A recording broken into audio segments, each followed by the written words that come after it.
Welcome to the Celiac Diva! For all my parents out there, today's episode is brought to you by www.dailyparenttip.com. Hey everybody, welcome to the Celiac Diva. Your host is Lauren Lucille, and today I have a fantastic co-host well, more like an interview, I suppose. This is Susan Cohen, the director of Generation Gluten Free. Susan, tell them a little bit about what Generation Gluten Free is. Sure. So Generation Gluten Free is a documentary on celiac disease, the celiac disease community, and gluten-free foods. Cool. And I actually made it, I guess it's 5.5 years ago now. It was after my freshman year at Barnard. And I've had celiac for 10.5 years, so at that point I was basically on 5 years. And I felt that no one was talking about gluten-free foods in the food dialogue. But more importantly, I felt no one was talking about celiac. I felt that the best way to get the message across was through documentation and a visual experience. So that's how kind of this idea of putting gluten-free and celiac into the dialogue became a documentary. So that was kind of how it got born. That's quite ambitious for somebody so young. I'm just saying. So I did a review of this a while back and hit on a couple of things that it hits on. It does a couple of interviews with people about what their symptoms were. It interviews a couple of restaurant owners who are now in the gluten-free market. And what else is it? Am I missing something? I think there's a little community history in there. Of Westchester.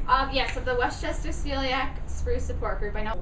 And when I watched it, I felt like the audience for it would probably be great for celiac support groups. I felt like it was an educational.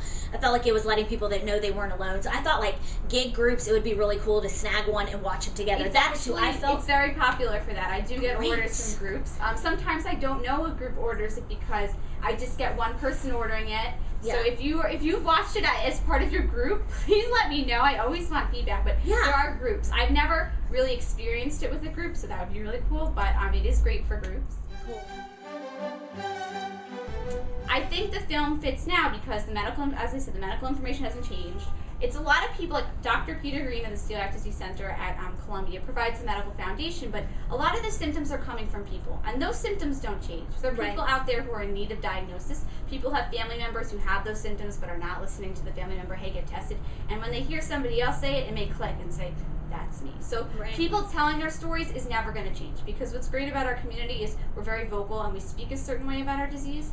I think the historical component, the development of a support group, the development of food companies, some of the pioneer restaurants like Risotteria and Peter's on the Upper East Side, it's a diner. They have gluten-free fries. I get them with my omelet. Stuff like that is important because if you're diagnosed in 2011, sometimes you take it for granted, or sometimes you don't realize. You'll say, oh, it's so hard, but I had it 10 years ago and it was hard, but some of the people in the film were diagnosed. One of them, when she diagnosed in the 70s I or think something? the 60s. I think it might be the late 60s. So there was nothing. So now we have so much. I think it's really important to have an idea of where we came and where we're going. I think it puts it in perspective. And I also think I like that there's so many people who still feel isolated in this country. Like, we're very fortunate here in New York, but there are people who've never met the community, and they've watched this film, and this is the first time they've met or they have felt, I'm not alone. So even though it's 5 years old, you're not alone. And that's never going to change. The message is still the same. And I think we have to remember where we came from to remember where we're going. And why? It's only like, how much is this? It's $4.50. Why is it so cheap? Because I'm not making any money off of it. Why not? Because I think the most important thing was to I'm a believer that celiac is a blessing and not a burden. I know some people don't like that phrase. See, there's a t-shirt. I want to share, a positive message. So if you're newly diagnosed or older, your family's having trouble understanding it, an educated teacher or someone, I think, if it's less expensive, you're going to be more inclined to buy it. And I don't have a goal other than sharing it and raising awareness and educating, because when I was 18, I didn't have a financial goal with it. And now at 24, I have no financial Your goal at this time is still just to continue to get it out there, let people not feel they're alone, let them know how it was in the past, that it's a blessing to be diagnosed. So just because it's cheap, there's nothing wrong with it. It has nice cover. It was nicely made by a nice company.